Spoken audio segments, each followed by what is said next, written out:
สมเสยเนาะกเทวาเมื่อเราคัดเพ่งเนาะประธานคณะกรรมการปกครองตาแสงรักเก่าซิปไปเทียมหอดสมเสย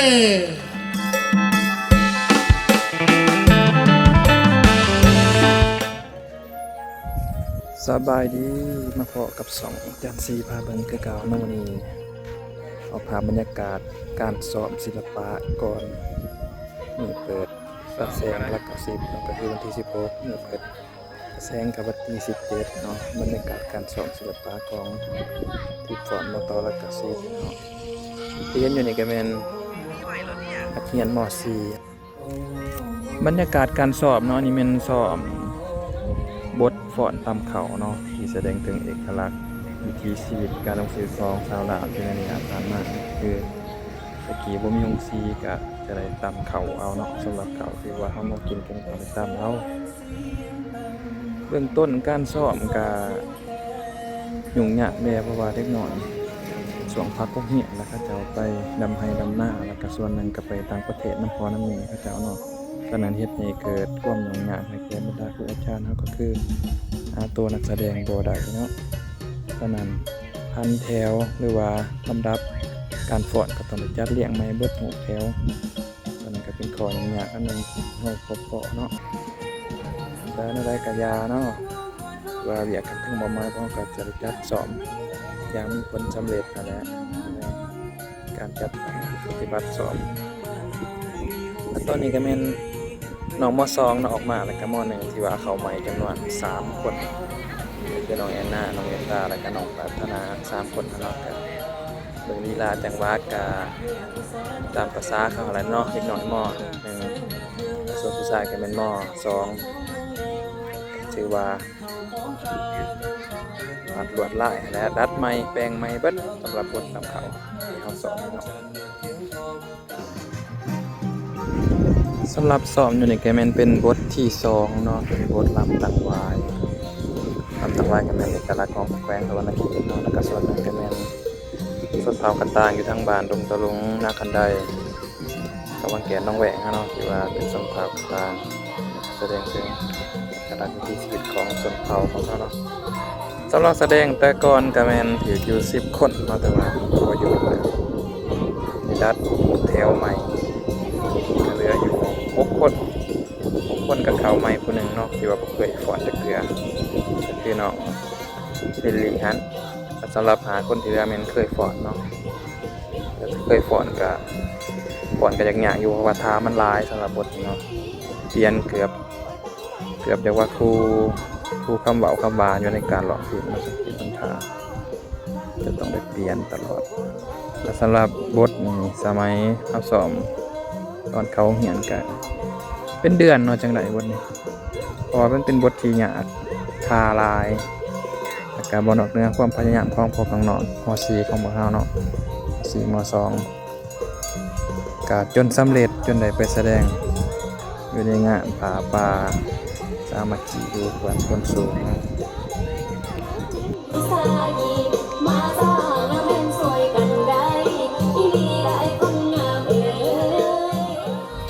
มาฮอดตอนนี้ก็เป็นตอนจัดหูแถวเนาะสังเกตยังลืมทาเริ่มยังกันอยู่ลืมทาแล้วโดยเฉพาะนักวันธิดานะครับเป็นกะไว้ลืมกะไว้เนาะอยู่ทางเบื้องขวามือสุดข้างเสือหลายๆการขาวป่ากับป้อนได้ไว้แต่ว่าก็ลืมไว้อีกก็คือน้ำฝนสำหรับน้ำฝนนี่เป็นไปไทยน้ำแม่แล้วเนาะบ่ทันไปหมดแล้ววันที่16ตอนเอาสอนเหลือแต่พวกไก่มอซีก็ได้ซ้ออวสานจังกะหาวได้ซ้ำนั้นเนาะ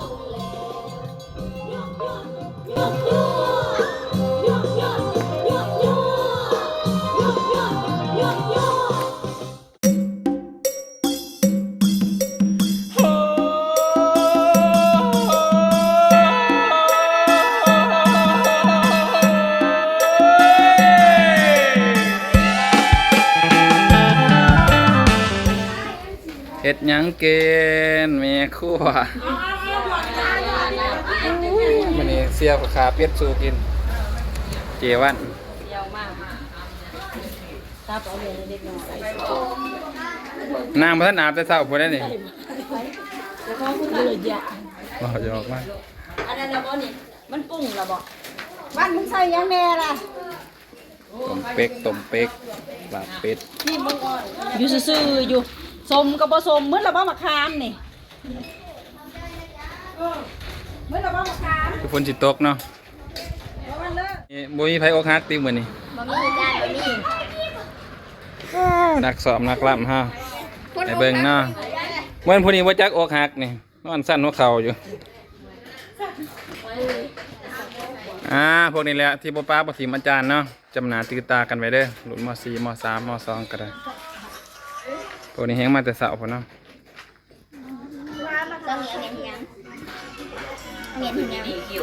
มาเบิ่งตัวเองมันม.4โอ้ยกูกระดำปานนี้แต่ว่า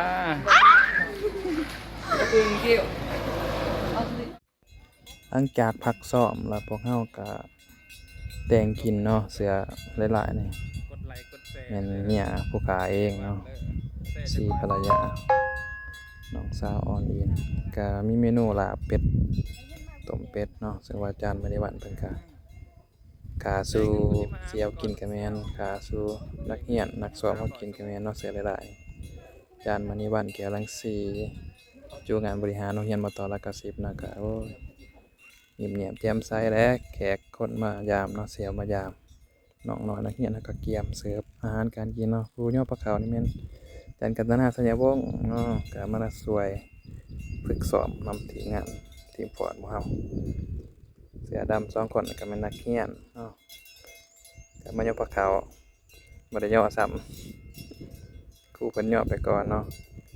ก็สิมากินละบาทนี่6 คนบ่เพิ่นต่อผ้าหนึงอยากกินกันหน่อยบ่หลายเนาะกินสามัคคีก็สิอิ่มแหน่บ่อิ่มแหน่หั่นแหละตอนนี้ก็แม่นฮอดมื้องานแล้วเนาะวันที่17เดือน6 2026เนาะมื้อเปิดตาแสงหลัก90เนาะก็สิถ่ายบรรยากาศให้เบิ่งเนาะบรรยากาศโดยรวมก็โอ้ยสวยสดงดงามเลยสำหรับผู้จัดตอนนี้พวกเฮากำลังสิย่างไปตาแสงเนาะผู้สาวคู่เฮาสาวคู่คนงามแบกอุปกรณ์ทำใส่เล็กหน่อยเมื่อทายทบอยก็รอขนาด ตอนร้านผลิต จะได้อเปะคือตาตูบเถอะให้วะให้มาจากพ่อนว่าตาตูบตาโปมันพูดจากพ่อนกันจนเกี้ยวขึ้นเนาะ ไปเปลี่ยนเสือก้อนลูก ลูกชิดลูกหาเก่าเฮาก็มาซอยกัน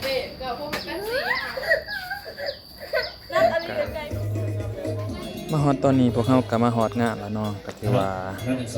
แขกผู้ใหญ่เป็นก็เริ่มมาแล้วเนาะก็กำลังการเตรียมสถานที่นะครับการเตรียมนักฟ้อนนักรำเฮาเพื่อขึ้นทำการแสดงในเวลาก็แม่นศิลปะขึ้นก่อนหมู่เนาะสำหรับทวีก็แม่น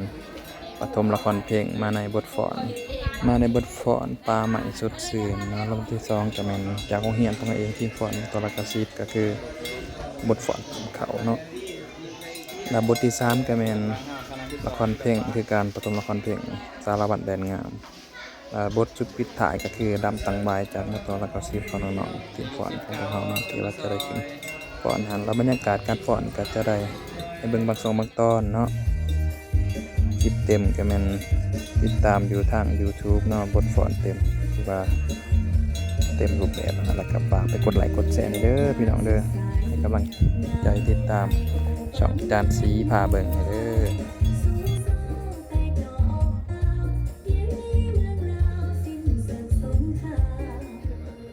แล้วก็บทที่2ก็เป็นบทต่ำเข่าจากทีมฟ้อนมตรักกสิบเนาะมาในบทฟ้อนต่ำเข่าแสดงถึงวิถีชีวิตการดำรงชีวิตในสมัยก่อนของชาวลาวครับสำหรับคลิปเต็มเขาจะแยกเป็นคลิปหนึ่งอีกต่างหากเนาะฝากไปติดตามเด้อทาง Facebook ทาง YouTube ช่องจานสีพาเบิ่งเนาะสำหรับคลิปเต็มแล้วก็ฝากแนะนำพี่น้องนำมาเด้อ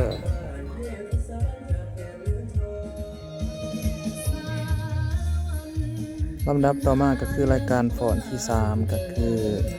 บทฟ้อนสารวันเดือนงามเนาะก็แสดงโดยน้องน้อยนักเรียนประถมละครเพลงเนาะก็ถือว่ามีแต่ผู้เป็นตาหักตาแพงเลยล่ะทั้งหญิงทั้งชายความฟ้อนก็สวยสดงดงามเนาะต้องขอสมเสยที่งานครูฝึกของเพิ่นเนาะจะใส่เด็กเด็กหน่อยเบิ่งส่งก็คือสีป .3 เนาะก็ต้องขออภัยเนาะถือว่าคลิปมันก็บ่แม่นคลิปเต็มเด้อสำหรับบทฟ้อนก็ขอให้ติดตามอยู่ในคลิปอื่นอีกต่างหากเนาะอยู่ใน2จันทร์4พะเบิงของเรานั้นเพราะว่าถ้าสิใส่แล้วมันก็สิยาวแห่งคลิปของเราบทฟ้อนสุดท้ายก็เป็นบทฟ้อนลำตังวายเนาะจากทีมฟ้อนมตรัก90เนาะอยู่ใน6นางสาวของพวกเราที่กำลังเห็นอยู่ในนี้เนาะก็สิว่าย่องตัวเองก็แม่นเนาะก็คือว่าพอเบิ่งพอแย่งเด้สำหรับบทฟ้อนตัวนี้เนาะความอ่อนช้อยความหลากหลายของท่าและก็ความตั้งใจของบรรดาครูฝึกและก็พร้อมโดยน้องๆที่ยังคือว่าเดี๋ยวจะใส่ฝึกซ้อมจนสามารถแสดงได้ออกมาอย่างจบงามเนาะก็ปราศจากบ่ได้เนาะก็คือความขาดตกบกพร่องก็คือใช้เวลาซ้อมมันก็มีจำกัดแล้วก็ทีมงานฟ้อนเนาะก็บ่ครบเนาะสนาเฮ็ดให้บางลีลาบางท่านั้นบ่ถูกบ่ต้องเนาะก็ขออโหสิขออภัยมาในที่นี้ด้วยแสดงแล้วสิประมาณนี้เนาะครูเพิ่นก็ได้ว่ายังย่อยังเปิดอยู่ขอบใจเด้อทุกคนเด้อขอบใจเด้อขอบใจทั้งคู่หลังจากแสดงแล้วเนาะเอาก็นะครับรางวัลจำนวนหนึ่งเนาะจำนวนรางวัลดังกล่าวหันอาจารย์เฮาก็ได้มามอบให้นักฟ้อนเฮาจำนวน12น้องเพื่อเป็นขวัญและกำลังใจในการฝึกซ้อมในครั้งต่อๆไปเนาะ 3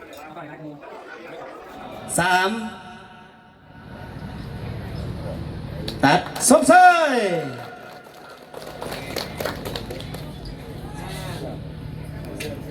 แล้วเกียรติจากคณะประชุมแผนเราของเมืองเจ้าทั้งสองท่านเราจะได้ทำพิธี1 2 3กระเทือทีมห้อยส้มเซยเนาะกระเทือว่าเมืองเราคันเพ่งเนาะประธานคณะกรรมการปกครองตาแสงรัก90ไปเทียมห้อยสถานการณ์ต่อไปขอใหญ่จะสูงเฮียนซื่นเนาะทั้งท่านปริญญาเอกเนาะท่านปริญญาเอกโพสีแก้วศรีพนนท์เนาะให้เกียรติเนาะลั่นของ9 บาทเนาะเพื่อเป็นสิริมงคลคำคุณในโอกาสประกาศสร้างตั้งตาแสงรัก90เมืองละครเพ่งแข่งสารวัตรเฮาเอาพร้อมแล้วนี่ก็เป็นส่วนหนึ่งของในงานทั้งหมดในงานเปิดตาแสงรัก90อย่างเป็นทางการอยู่ที่บ้านรัก90เมืองละครเพ่งแข่งสารวัตรครั้งวันที่17 มิถุนายน 2026เนาะคำคุณเด้อแล้วก็ฝากติดตามกดไลค์กดแชร์คลิปของพวกเราอยู่ใน2จันทร์4พะเบิงเด้อขอบใจ8